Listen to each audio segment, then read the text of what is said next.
Stoicism is a philosophy that is deeply rooted in gratitude, but many don't see it that way. How do the Stoics look at gratitude, and how can we cultivate it within ourselves? The Via Stoica podcast with Brendan and Benny, powered by viastoica.com, your home for coaching, workshops, quotes, and Stoic content that inspires. Welcome to the Via Stoica podcast. I'm your host, Benny, and today we're going to talk about Stoicism and gratitude. We're going to dive right into this topic and see where many people go wrong about Stoic philosophy and how they portray it, and why I think, and what we can see from the Stoic text, that gratitude is one of the key, maybe hidden messages of Stoicism. But first, if you like these episodes and if you like what we're doing here at Via Stoica and at the Via Stoica podcast, please subscribe, give us a thumbs up or a like, leave a comment and leave a rating as well. That really helps us reach more like-minded people. And if you want, you can visit the website viastoica.com, where you can find so much more information about the Stoic philosophical terms, quotes, anything you want, really. And if you are struggling with something in life and you like to have some more personal, direct guidance, then you can schedule a free consultation with one of our coaches. We'll have a little chat with you, and then we can see what we can do for you and how we can help you. But today, we're going to talk about gratitude. I want to share a little bit of a story why this is so important to me and how it really changed my outlook on the world, but also how it reduced my levels of anxiety and worries. And that's something that I've come to realize over the last couple of years that it really has done. And I've looked at how I deal with specific situations now and how I would have dealt with them a few years ago. It's a world of change. It's a completely different situation. I remember when I was, a few years ago, when I was younger, obviously, I would dread certain moments. I would have something that would be on the horizon looming. I would worry. I would be overthinking, ruminating, and just wouldn't be able to function properly, right? Full of anxiety and trying to find escape in other things to just keep my mind off of it. I'd be complaining a lot. I'd be thinking, why me? Why is this happening to me? And look at how all the others are living a far better life than me, and why they are able to do what they want and I can't. And those thoughts, they just ran over in my mind, and I was feeling quite negative and feeling sorry for myself. And that's where I felt like I was, escaping to certain things like alcohol and just trying to distract myself from these worries. And as I started reading the Stoics and as I started looking into the philosophy itself, and maybe there are others, right? Again, I'm not here to turn you into a Stoic. I'm here to show you how Stoic philosophy helped me and how it could possibly help you do the same, which I really love. But if you find another philosophy that helps you, go for it. And maybe you can intertwine some of the Stoic aspects as well. But for me, it really helped. So when I was dealing with those dreaded moments where I was worrying, where I was overthinking, now when I look at it, first practice that I try to do is to just look around me at the moment where I am right now, where I am in right now, and think about how grateful I am that I get to be here, right? Even if it's difficult moments, and how grateful that I am the person who I am to be able to experience it. That's something that has changed my outlook. Instead of worrying, instead of building up that anxiety, I try to just pause and look at what's around me, who I am, what I can do about the situation. And that's what I wanted to kind of look into, what Stoics view on gratitude is, and how we can use it to change our outlook to the world, to make it more positive, to make it a little bit more brighter, instead of focusing on the negativity, which is something that we can see happening far and far more. If you open any algorithm, social media, they're all focused on negativity, making problems, looking for things that don't work, that don't go well. Why? Because that's something that captivates our mind, right? It's just a little bit easier to see, to look at the problems of others, to be in that fearful state, because then we feel like we have an enemy to fight. Well, if we take responsibility for our own actions, and if we make sure that we are making the right choice, doing the right thing, then we can become a good, citizen, a good person. We can set the right example. We can start looking at the world a little bit brighter, and we can change other people's outlooks to life as well. But let's have a little bit of a deep dive into what Stoics look at when they think about gratitude. And one of the things that I wanted to start with, and just kind of as the outset, to see how they view it and how they might message it in a way that doesn't seem like it's a gratitude message, right? And one of the discourses, Epictetus says, when you kiss your child goodnight, softly whisper, tomorrow you will die. I really love this part. I really like this quote by Epictetus in the one of the discourses that he mentions it. Why? Because it isn't about the morbidity. It isn't about the mortality of the child or of yourself. It's about that moment. It's about that moment when you are with the loved ones, when you are with the things that surround you there in the present. It's about this moment and think, this might be gone soon, right? All of it is will succumb to change at one point. But in that moment, when you pay attention to either your child or your loved ones or even the things around you, when you pay full attention to it, when you have full awareness, you can say, wow, I'm grateful, I'm glad to have you here. But that reminder of the fact that it might be gone will instill our gratitude, right? Will put us in the moment. That's why when generals walked in Rome after having conquered something and they had the celebratory parade, they would have someone whispering in their ear. I don't think it was exactly memento mori, but it was something in that sense, right? Remember that you will die, memento mori. All of this glory, all of this celebration, all of these good things, but also the bad things, right? The way how we label them, they will all be gone.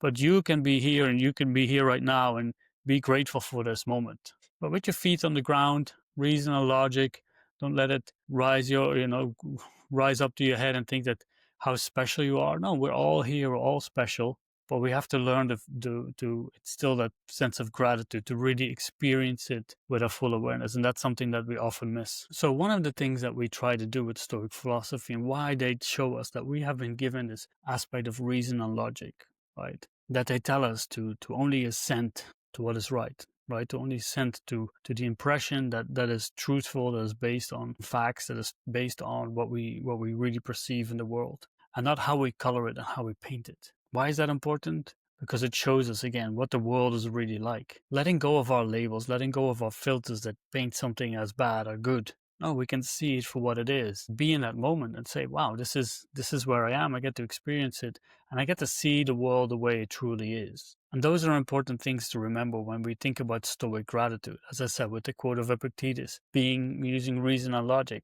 It's not always painted. It's not always there with specific words where they say, hey, be grateful. But that's all the messaging that shows us what's happening. They always try to keep us in the present. That's where we've got to practice this gratitude, to be here in the present. When we think about the three disciplines that the Stoics, especially when we read Epictetus, that they advocate, that they show us, the discipline of desire, for example. Open one of the pages in the discourses of Epictetus, and there's a big chance you will hear him talk about our wants, our desires, and our aversions. Because if we keep wanting things that we don't have, we will always be dragged to this unsatisfactory moment where we feel frustration, anxiety, because we want something that we don't have right now.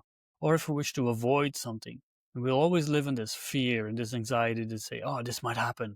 What will I do then? But what we are forgetting in those moments, when we're always chasing the next thing, we are forgetting what we have here. We're forgetting the beauty that is around us. And then we will never be satisfied. We will never find that peace and calm. And we will forget the lesson that we can live the good life here, no matter what the circumstances are. We can always make the best moral choice. We can always be our best. And it's not easy, right? Because we see people around us everywhere. They have all the great things, especially when we look at pictures on social media. We see that they have everything that we want. But how can we be satisfied and grateful right now if we are always looking to what someone else has, if we're always looking around us? And that's one of the things where the modern day conception of gratitude goes wrong, because it's all about comparing ourselves. We can compare ourselves to people who have less than us when we look at the news and when we look at, again, social media or whatever, when we get information. And when people have less, we in a certain way feel a little bit better. That's why when people say true friends are known when things are not going well, when you need help. Well, I'd say that true friends are known when they're standing next to you when you are cheering for your victory. And why is that? Because when you see someone, even if it's a close friend, and when you see them struggling or hurting, there is that in the comparison, there is a little bit of that sense that you are doing a little bit better, right? There is a sense, oh, I will help you because I'm in the position to help you. I'm doing a little bit better, and this might not be as big as we might think, right? This might be a little bit smaller. This might be a very tiny fraction of how we feel. But if you can cheer without jealousy, we're just honestly feeling happy for someone else, that's more difficult, right? Because they might be better, they're doing something, they've achieved something that you might want. But if you can set that aside and say, wow, you are a true friend of mine. I really love you as a person, and I wish you all the best, right? I really wish all of this coming to you that is going to be good. But that's where the comparison will can give us a little bit of a distorted image of gratitude, right?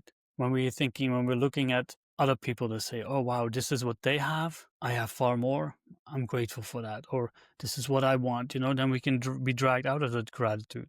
But the real practice is to just be grateful for what we have without needing that comparison, without needing to have something to look at to say, oh wow, they have it better than me or they have it worse than me. No, just to look at what you have in the moment where you are right now, with the people around you, with all the preferred and differences around you. Even if you're ill, even if you have lost your job, you'd say, hey, I'm still grateful for being who I am. I still have my moral choice. I still have my reason and logic.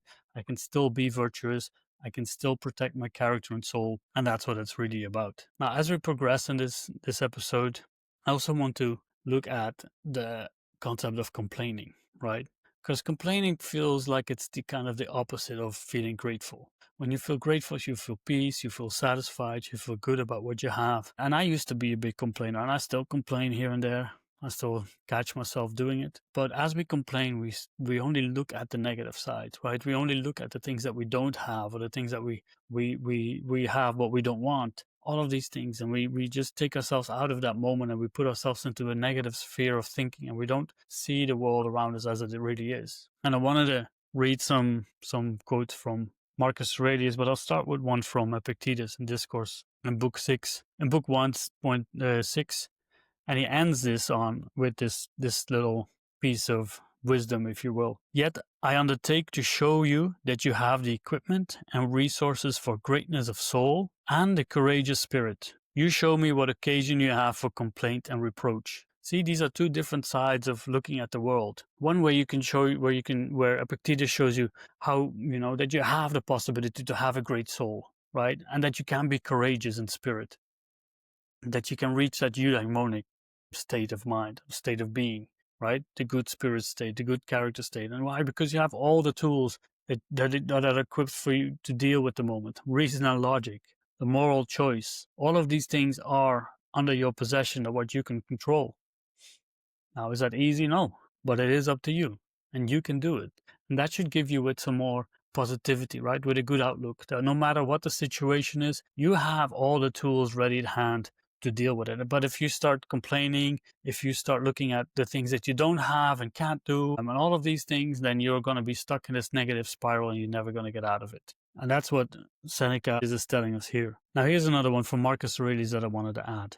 He said, secondly, that I have a relationship with other similar parts. And with that in mind, I have no right, as a part, to complain about what is assigned me by the whole, because what benefits the whole can't harm the parts, and the whole does nothing that doesn't benefit it. This comes close to the amor fati, right? Accepting your fate, accepting the presence. But if it's good for the whole, why should I complain? Because I am part of the whole. It will be good for me. Maybe because of my personal desires, my inclinations that I want to have in my life, that it doesn't go that way.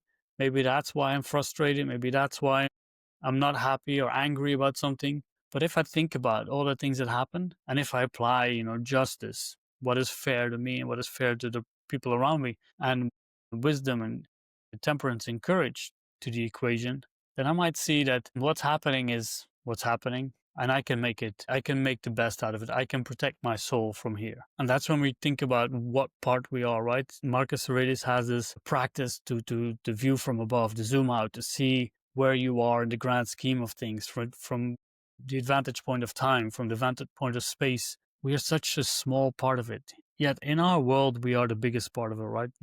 We are the center of it in our view of experience and in our sense awareness. But when we realize that we are part of this whole, and that our actions will be good because we are part of it, we don't have to complain. We can just be grateful that we are here to experience it, and that we are here to make the best moral choice and to grow and to improve as a person. Now, one more quote.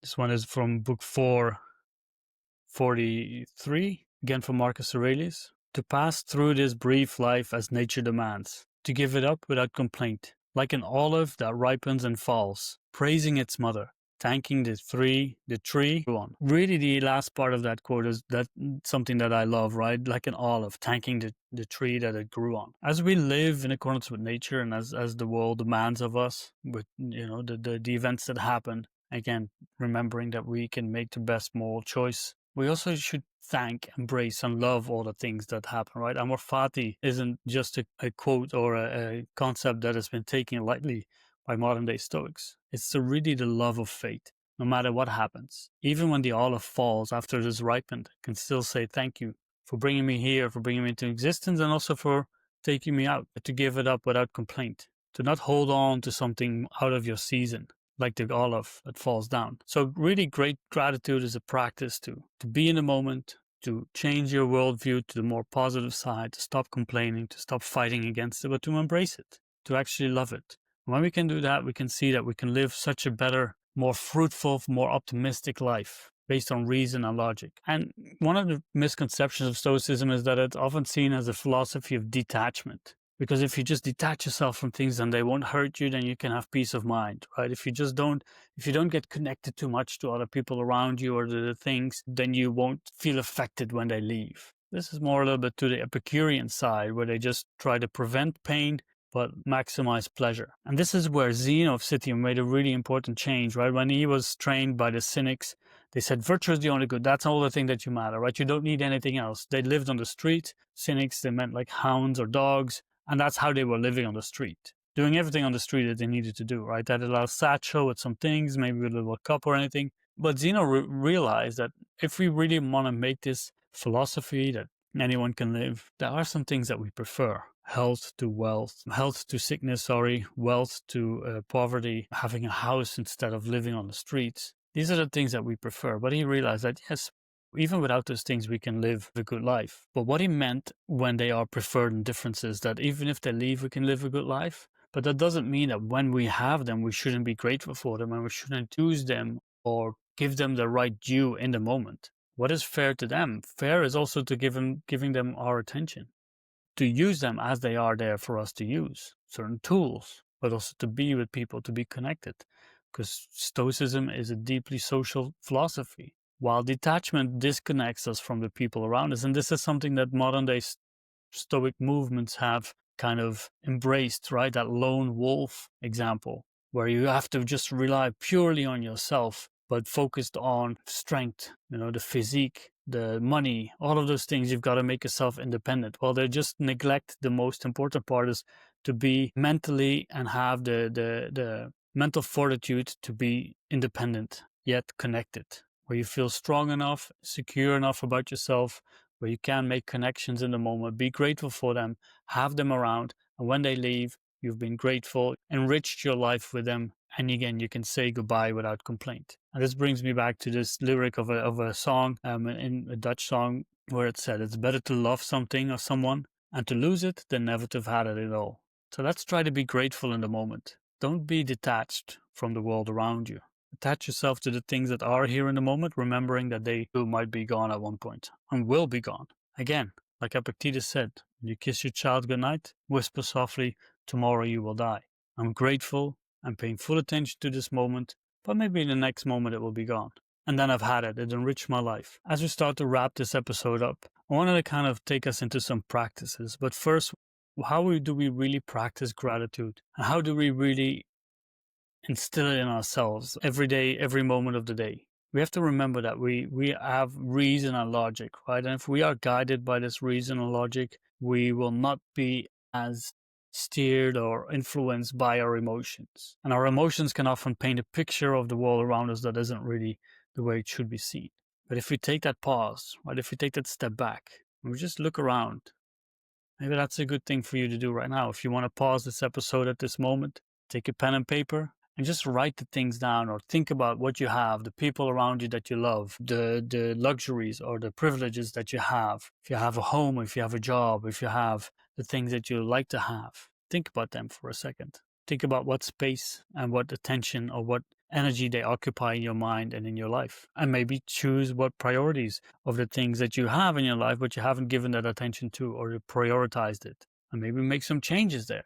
Maybe you can say that because I wanted all these things, I've been working so much, I've neglected my family. Maybe you can say, I don't want all these things as much anymore. If they're gone, fine. But if I choose now to have more time with the people or the loved ones or what I want to spend my time on, maybe you can make those shifts. And again, if you need some guidance with it, you can book a free consultation. We can talk about it and see where we can help you. But now at the end of the episode, just take a second after you've listened and after you've liked this episode and given us a good rating, left a review and a comment. And maybe in the comment, you can tell us what you're grateful for at this very moment. Not thinking about what will happen or what has happened. No, right now. Just take stock of your life. Remember that the things that you have right now, they might be gone. Are you giving them their due? Are you being fair to them? Are you giving them all that you can be? Well, thank you for listening to this episode. I hope it helped you instill a little bit more gratitude in your life and also to see what the true nature of Stoic philosophy is. It isn't this gray, staunchy philosophy of white men with beards like me, but it is an optimistic, positive view of the world, filled with gratitude, filled with love, filled with connection. And that's what we've got to work on. So thank you again. And if you need some help, you can find us on viastoica.com. You can always reach out, send us a message, book a free consultation. You can listen to the quote episodes on Fridays or just follow us on the social medias and see what else we do. But for now, thank you very much for listening. I will hope to see you in the next one. Thank you for listening to the Via Stoica podcast. If you have enjoyed this episode, please consider subscribing, rating, and leaving a review. Your feedback will help us reach more like-minded people on the journey to self-improvement. If you want to get in touch with us or find more information, you can go to viastoica.com, your one-stop platform for all things Stoicism and living better. And remember, virtue is the only good.